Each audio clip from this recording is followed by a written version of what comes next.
Welcome back to Real Surf Stories.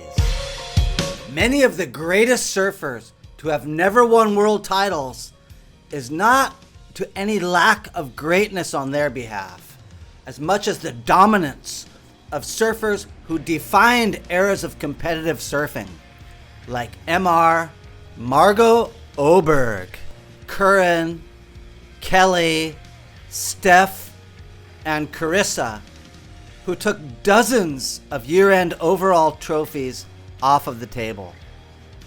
Some have fallen victim to questionable situations, either planned or by coincidence, that prevented their taking the crown. Others fell to the temptation of the late-night party scene around the tour. As Taj Burrow described it, "Everywhere we go, it's the biggest night of the year there." Regardless of why, several surfers' names always come up in this conversation of the greatest surfer to have never won a world title. Usually, this is due to multiple runner-up finishes, amount of tour wins, or just freakish surfing ability.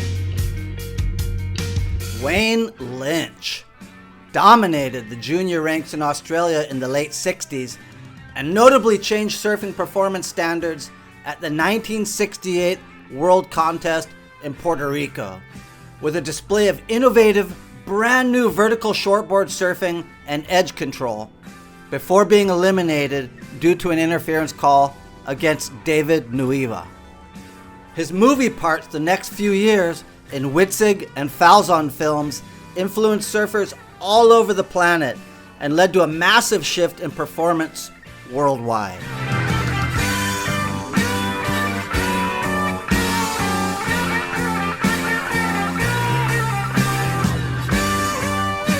He won several prestigious early pro events in Oz, including the 1975 Coke Sydney 2SM, and finished 8th on the first year of the IPS Tour.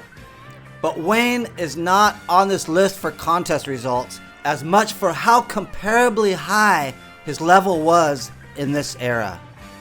Had he committed to following the tour, surely he would have won multiple titles, but Wayne stepped away from competition after only 1 year on tour and carved out a remarkable and influential life rooted in craftsmanship, environmentalism, and personal integrity, which still continues to this day.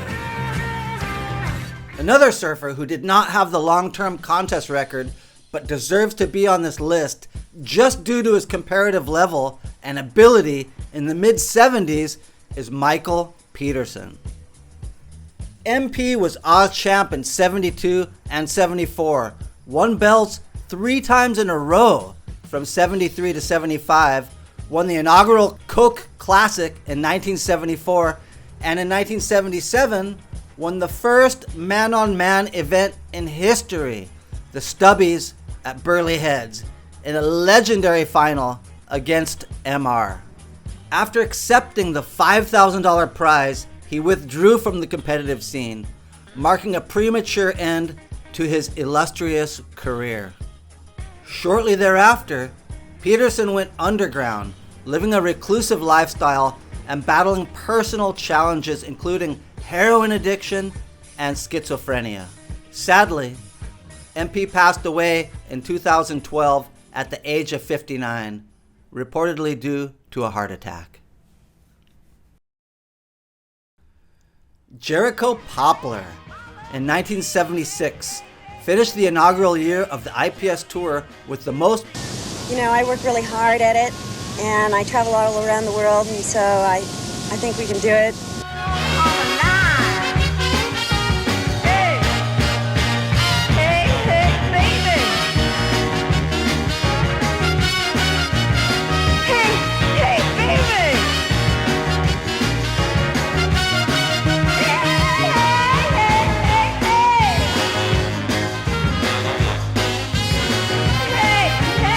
Apparently, a decision was made to exclude the women's title due to some contests not meeting the requirements. Essentially, the organizers Fred Hemmings and Randy Rarick decided that the women's competition wasn't valid enough to award a world title based on the prize money structure of the events. The women's division faced multiple challenges, including inconsistent contest scheduling, which led to the decision to not award a world champion in the women's category for the 1976 season. Although Margo Oberg is on record as the first professional women's champion in 1977, based on contest results from the year prior, Dane Kealoha was the epitome of power, style, and grace, and his performance at Backdoor Pipe stands the test of time. And he was riding a twin fin. No doubt about it, Dane should have been world champ. In 1979, one of the best and closest world title races in history came to a grand finale at the World Cup at Haleiwa. Heading into the final event, there was a three-way tie for first between Shane, Dane, and Rabbit. MR was a distant fourth place. Dane paddled out for his opening heat and was way too selective, waiting for too long to catch a wave, and blew a distinct local advantage, while Puerto Rico's Edwin Santos stayed busy racking up points on the inside. Rabbit and Shane did the same thing in their heats, and as a result, Mark Richards slid in to win his first world title. Just 1 week earlier, at the Pipe Masters, with 5 minutes left in the finals, Dane rode his maximum 10 waves and went in, holding a solid lead. With less than 1 minute left, Larry Blair charged into the best wave of the entire event and got spit out in what today would have been considered a questionable completion at best, but as a result, won the Pipe Masters. The next year, 1980, Dane finished second in the world. In 1981, he finished third. In 1983, going into Hawaii for the last three events, the ASP had a run-in with the people organizing the Hawaii contest and decided that anyone who surfed the North Shore events would have all their points stripped. Dane said F that. He surfed all three events, won two, and would have easily won the world title if they hadn't had screwed him. That was a massive blow to the Regal Hawaiian and one of the forefathers of pro surfing itself, and he never really recovered and retired at the age of 25. Shane Horan. From 1979 to 1982, Shane Horan was a world title runner-up 4 times to his great rival, Mark Richards. These were the formative days of pro surfing, and to this day, most claim that many of Horan's losses were dubious at best, and at worst, outright rip-offs. There was a few things going on with judging when I was coming through. Judging in my day, the sponsors of the surfers, like the guys I was surfing against, when you paddle out in the water, you had 4 lightning bolt judges against you out of a 5-judge panel. And I would come in and I lost, in one season, I lost 11 contests with a 3-2 decision in a 15 contest tour. But then I started complaining about it. And now I'm looking like the bad guy because I'm saying, hey, the sport's rigged, right? It's full of lightning bolt judges.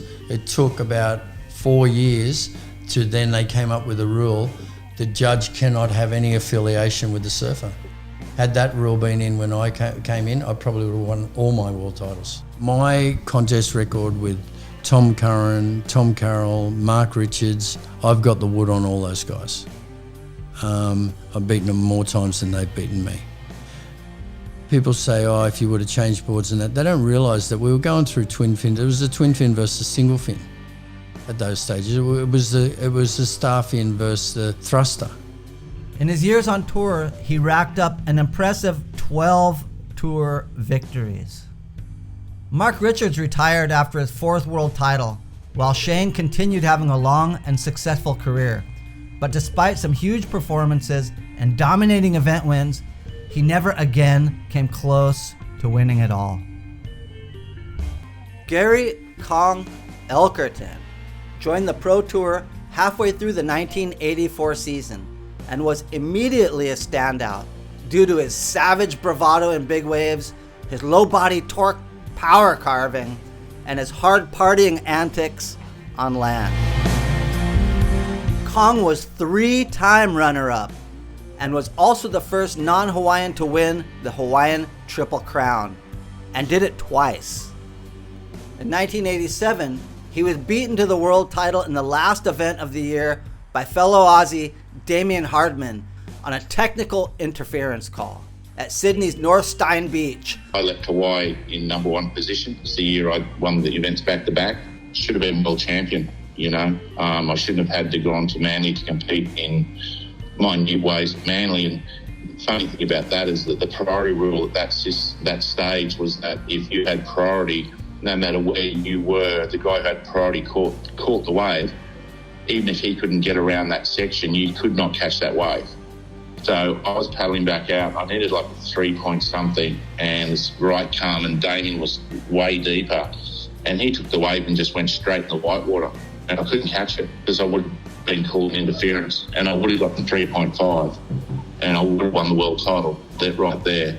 Then they changed the rule 2 weeks later.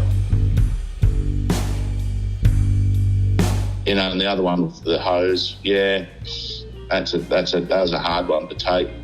In 1990, Elkerton was denied a chance to challenge California's Tom Curren for the world title due to an interference by Hawaii's Michael Ho at the penultimate event, the Pipeline Masters. Derek Ho had won 2 Triple Crowns, and I've equalled that record. And so we were both going for our 3rd Triple Crowns. I was going for a world title as well. He wasn't. And, you know, in Hawaii, when you've got 3 Hawaiians in a heat, because they're 4-man heats over there, it can be quite tricky, especially if there's a title involved. And they were blocking me for Derek to win his 3rd Triple Crown, but I was going for a world title, and I had to get a really good result at Pipe to have a shot at Tom Curren at Sunset. And so they blocked me. And the first wave in that semi, there was Michael Ho. My first wave, he actually grabbed my leg rope as I was taking off at backdoor. And the judges didn't even see that. And they get halfway down, a little pinch, and you just sort of fall. And I end up getting like 27 stitches in the elbow that was completely open. And then at the end of the heat, I needed a 3.5 to get through to the semis to get closer to that Pipe trophy. And Michael Ho, I was on a wave, and Michael Ho actually just dropped straight down in on me and grabbed me by the shoulder and said, "You're out." But he actually just sacrificed himself, dropped in on me. I didn't get the 3-point ride that I needed. Derek won his 3rd Triple Crown, and I finished 2nd and lost the world title again by a smidgen. In 1993, an epic year-long duel for the world title between Gary and Michael Ho's brother Derek ended with a close victory for the Hawaiian in one of the last heats of the year.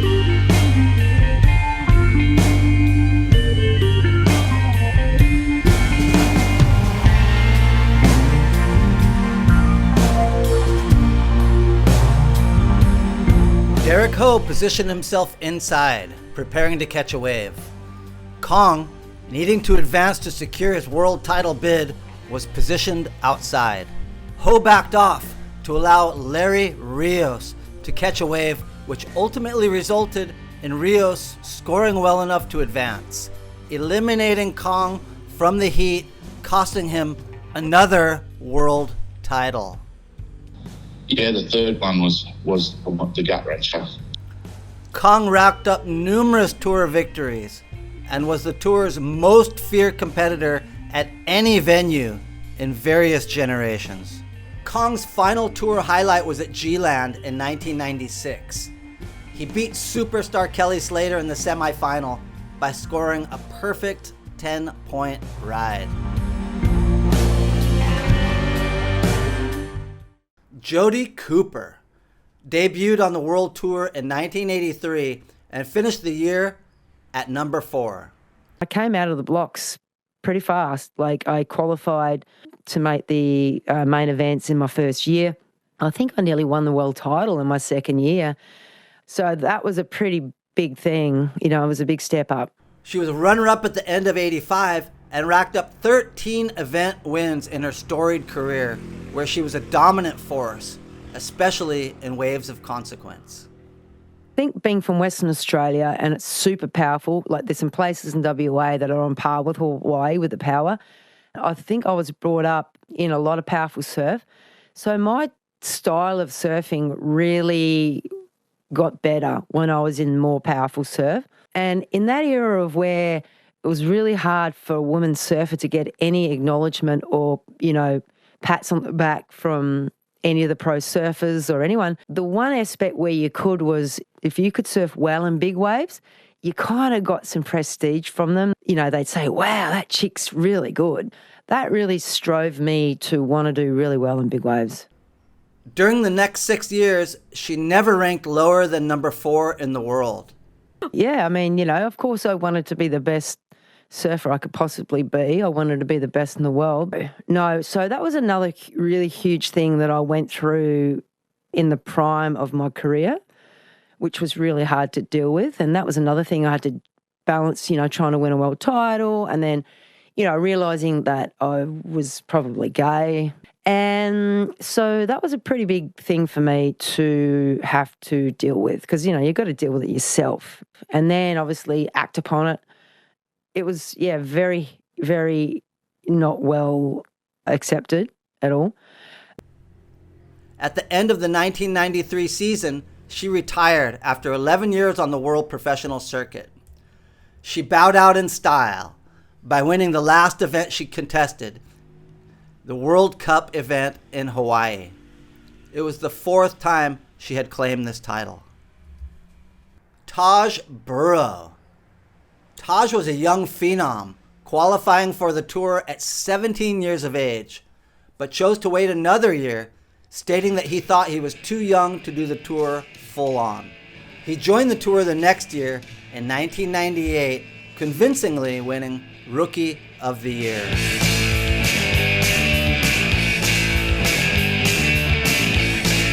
He was a 2-time runner-up in 1999 and 2007 and racked up a total of 12 tour victories. Like I've said a million times, I finished every position except number 1, and I was actually just looking at the ASP surfers profiles before, and I saw mine, and I looked at the years I've been on tour, and I've had so many years in like the top 5 and the top 10, and I'm pretty proud of just doing that. But getting to that number 1 position is what everyone wants to do. During his time on tour, he was also dedicated to monumental video projects, such as Sabotage and Montage. Besides this, Taj admitted in a Surfer magazine interview with Chris Morrow that the distraction of lovely ladies throwing themselves at him had derailed his competitive train at times. In 2016, Taj retired after racking up $7 million in prize money alone. I just want to thank everyone that supported me for 20 plus years. There's too many names obviously, but it's been just crazy amounts of support, and not only them but just fans and friends. The amount of texts I've had over the years from family and friends at home just rooting for me, it's amazing, and I thank everyone around the world basically for all those years of supporting me. Sally Fitzgibbons has always been a competitive force, whether in football, soccer, cross-country running, or surfing. She burst onto the pro scene by setting a record by wrapping up the 2008 QS Series in the first 5 events to become the youngest World Surfing Tour qualifier in history. In her first 3 years on tour, she was a runner-up in 2010 to Steph, 2011 to Carissa, and again in 2012 to Steph. You love feeling that pressure because it means you're close to something you want. She has held the yellow jersey on various occasions and has amassed 12 victories on the WSL Tour, making her one of the most decorated competitors to have never won the crown.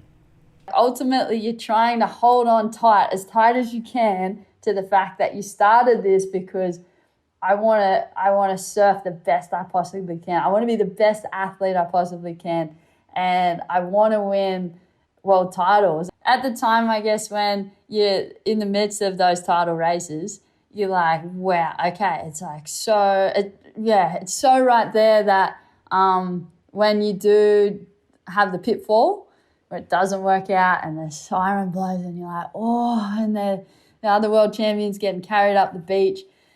Oh, your heart is like pulling your heart out and just throwing it on the ground, just stomping on it. It just smashes into a million pieces. There's these moments where it's literally like one heat.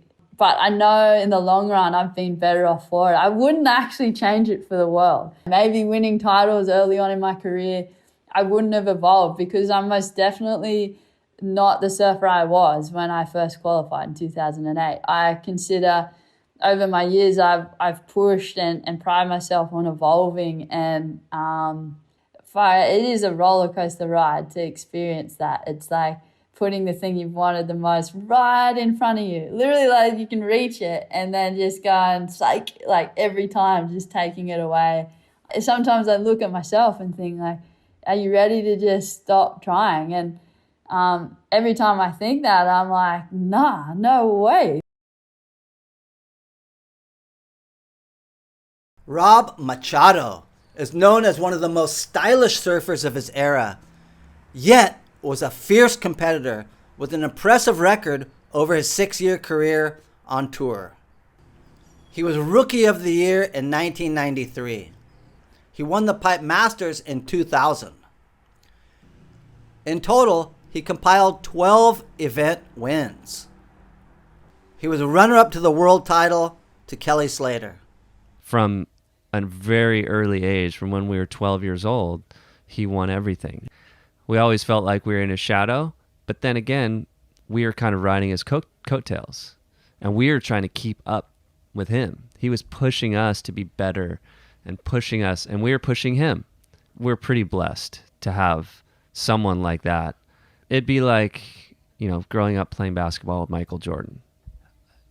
I had no idea, going into that heat, like how crazy of a moment that we were having. I mean, I was going out to basically win a world title. I remember being in the water and sitting out there, and I actually, there was a lull in the action, and I said, we had a conversation. I remember, and I said, dude, this is crazy.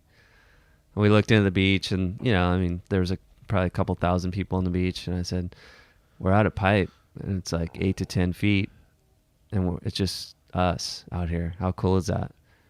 And I don't know if I kind of caught him off guard a little bit, because I was in this like blissful place of I am surfing pipeline and I've made it this far. I think when I said that to him, he looked in, and it wasn't long after that exchange happened.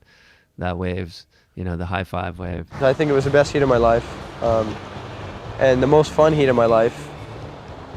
At the same time, with one of my best friends, and unfortunately, we were both in the race for that. But somebody was going to lose that day, and I think that Rob enjoyed it as much as I did in a lot of ways. When you lose a world title race in a situation like that, I really didn't feel any remorse or wasn't really too bummed out about it, just because of what he had to achieve to do that. He retired in 2001. Injuries, including a broken hand and the birth of his daughter, led to a disrupted season. Unable to attend the critical wildcard meeting in Haleiwa due to family commitments, Machado's appeal for an injury wildcard was denied. This decision, made by fellow surfers during this meeting, effectively ended his competitive career on the tour. At the time when that injury wildcard thing went down, like I was pissed. Yeah. I was upset. I was hurt. I felt like I'd been kind of betrayed by like my fellow surfers, and I had no interest to try and get back and be out on the road with all these guys. In what sport do you bring all the athletes that you compete against into a room and let them vote on who deserves to get the injury wild card? I felt like as good as I'd ever felt. I thought I was, really kind of fell into a really good place, and I was ready to hopefully potentially win a world title. Huntington Beach's Courtney Conolog, it's my dream, we all want a world title. With 13 tour victories, 2 runner-up finishes in 2015 and 16, and remarkable consistency in a wide variety of conditions is another bridesmaid that never did get the crown. I think as a tour, it's so important to challenge the athletes and to have us to be able to rise up in all the different conditions. That's, to me, what the world champ is, and they're able to surf right point breaks, lefts, barrels, heavy slabs, and they're the most diverse surfer, having to overcome just little nuances and fine-tune little things and going, okay, I have these tools. How can I best prepare myself for this scenario in this wave? I've felt that pressure of having the title on the line on the last day, and I was world number 2, I think, at that time, and it was a title against Carissa. And we were at Honolulu, and I remember I just was like, you know what, you got to just show up on the day. I had priority, and no real proper set came through, and I was like, there's one wave coming, and I'm like, I'm going to go, just because this is my last shot. I might as well take this shot. I could just feel my emotions just like going from believing in myself to going, oh my God, it's not possible anymore. I'm watching the ocean just go like totally flat.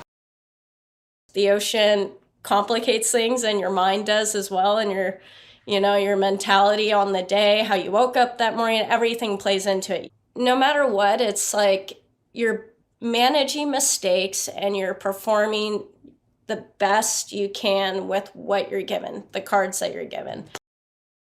After a series of injuries, she left the world tour, choosing to concentrate on free surfing and her art career. Jordy Smith won the WSL World Qualifying Series in 2007 and made the bold claim that he would win at least one future world title.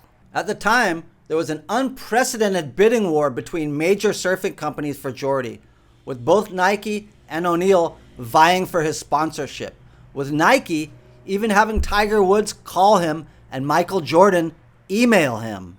This intense competition highlighted the industry's belief in his potential to become a world champion. He joined the tour that year in 2008, and at 20 years of age, became Rookie of the Year.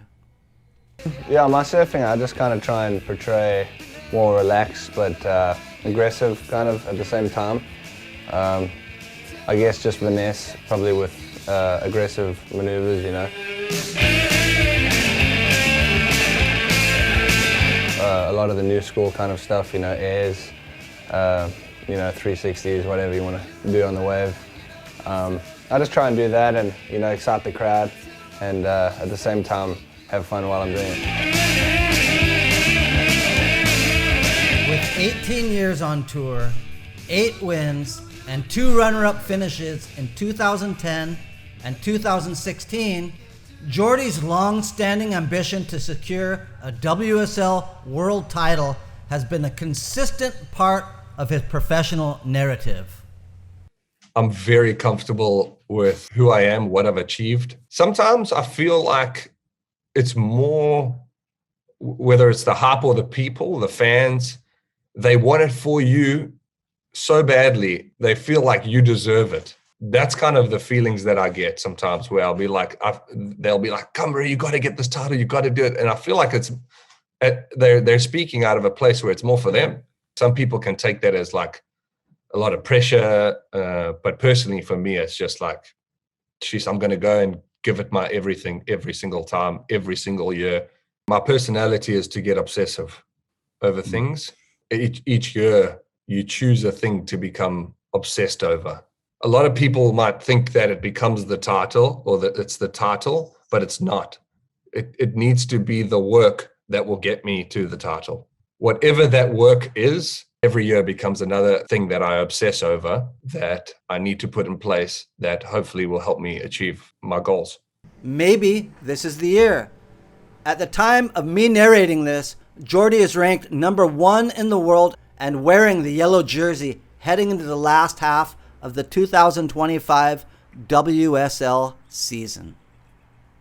Based on runner-up finishes, tour victories, and comparative level for their era, who do you think is the greatest surfer to have never won a world title?